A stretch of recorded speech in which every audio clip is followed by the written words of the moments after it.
So the press, the Democrats like to say Donald Trump is an abject failure already. His presidency is either failed or doomed. And over the weekend, President Trump, in remarks on Memorial Day, said Joe Biden's presidency was failed for 4 years, historic epic failure. So we're living in a world in which one party says the other party's president was total failure. It's a little confusing for those of us trying to understand what's happening. We'll talk in a moment about the Democrats' view of failure, but there are three areas where the president's succeeding, it appears, and getting very little credit from Democrats or the press. So let me review. Number 103. Yesterday, the head of NATO said that he expects at an upcoming NATO meeting that all NATO countries will have committed to what they're supposed to do, which is spend 5% of their defense budgets on NATO, or contribute 5% of the NATO budget. I'm sorry, right? 5% of the NATO budget.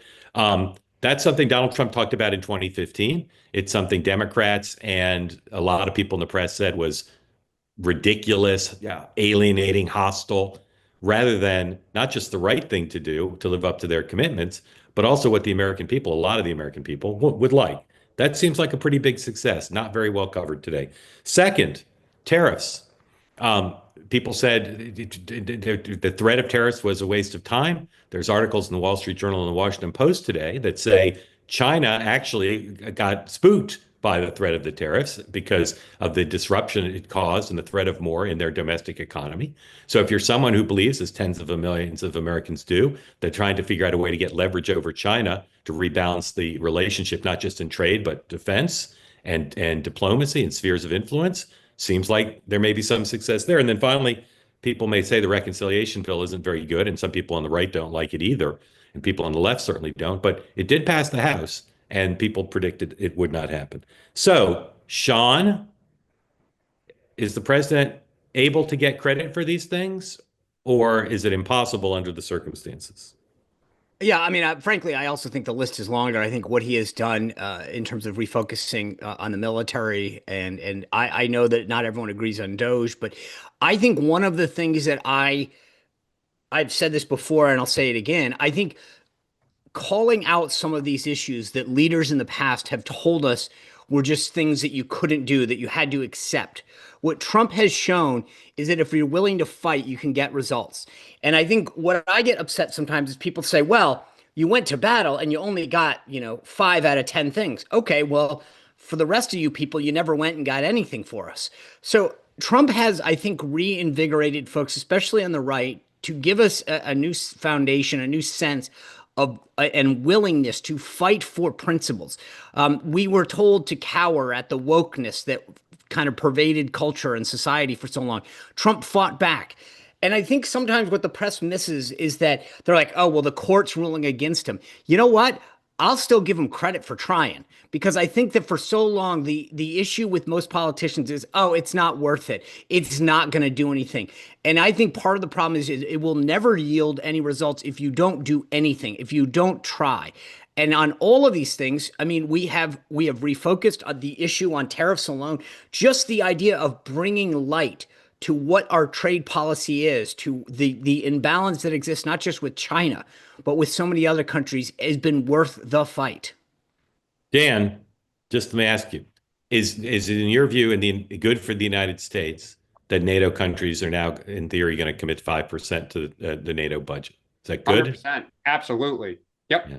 I may have it wrong. Which is it 5% of the NATO budget or 5% of their defense No, budget? 5%, I think, of their spending. Right, of their GDP. 5% of their GDP. All right, thank you. Yep. I knew I had it wrong. I just couldn't remember what was right. So that's good for America, right? And even though it's come at the expense of some fraying of the relationship between the U.S. and Europe, net, that's a good thing, right? But Mark, yeah. The thing is, Mark, you phrase this correctly in terms of the narrative, right? This is what everyone says. Oh, it's frayed the relationship. I still don't get this. Article 5 says you do this, we do that. And everyone goes, oh my God, you guys are holding them to their commitments. How wrong of you. And what the critics don't get is it requires some fraying of the relationship to get this done. If you just ask them nicely, as some previous presidents did, they won't do it. And then, Dan, I'd say the same thing on China. is the dislocation that's been caused by the trade war had a negative effect on the United States? Yes. But if it's demonstrated to Xi that Donald Trump can screw with their economy in a pretty substantial way, that's leverage, and that could produce a better result. So isn't it good that he spooked Xi?